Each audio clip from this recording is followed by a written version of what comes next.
naman ako galing sa comfortable family. Yung daddy ko nga po, tricycle driver dati. Yung nanay ko, may family business po kasi kami dati na yema, tsaka pastillas. Tapos si mama, yung gumagawa ng mga kahon, yung mga padron ng yema, siya yung gumagawa. Pero, to be completely honest, and I'm really thankful for my parents for this, dahil ginusto kong maging artista. Hindi nila sinabi na, nak, mag-artista ka kasi kailangan natin ng pang-extra. Never nilang pinaramdam sa amin ni ate na kailangan namin tumulong sa kanila. Nakakatuwa dahil ito po ang aming first ever na bahay. Kasi nga dati, nung dati sa probinsya po, sa bahay po kami ng lola ko. Laking pasalamat ko rin po talaga sa GMA. Nung talagang pinag-sign na po nila ako ng contract.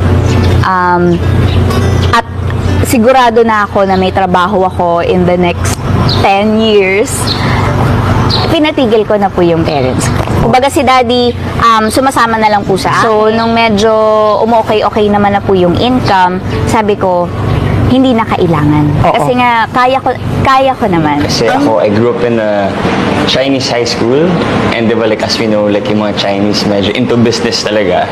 And I also realized na, I mean, showbiz is not forever. What was it like at home? Never nila ako ni-spoil. Kaya rin siguro naging ganito ako ka-sipag. Sometimes before, especially, parang I would question myself kung bakit hindi nila ako binibigyan ng ganito, hindi na ako binibigyan ng ganito, bakit yung friends ko ganito. More than 24 TV shows. Wow. Bago mo naabot yung ganitong kasikatan because of Maria Clara at Ibarra. At any point, naisip mo ba, ano ba naman to, Lord? Kailan ba ako magtatagumpay? It's more like mas naging realistic lang ako. Because God's time is now for you. Bago po kasi ako mag-artista, medyo nakadalawang taon po ata akong nagko-commercial.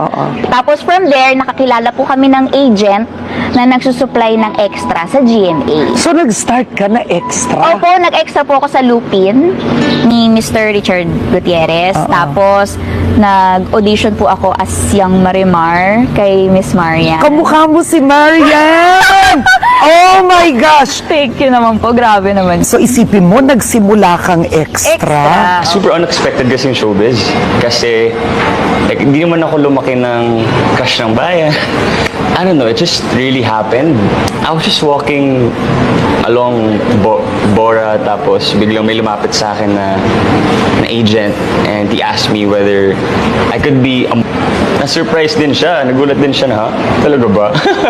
So, yun, and after that, it just snowballed from there.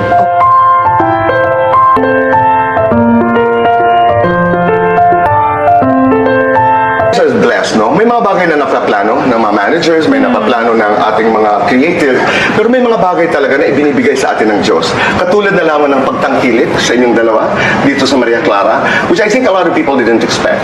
Yeah. Opo, Diba? Kahit kami, hindi naman. Oo. And that's the beauty about it. Yeah. Your tandem in like 2 years, you must be so big.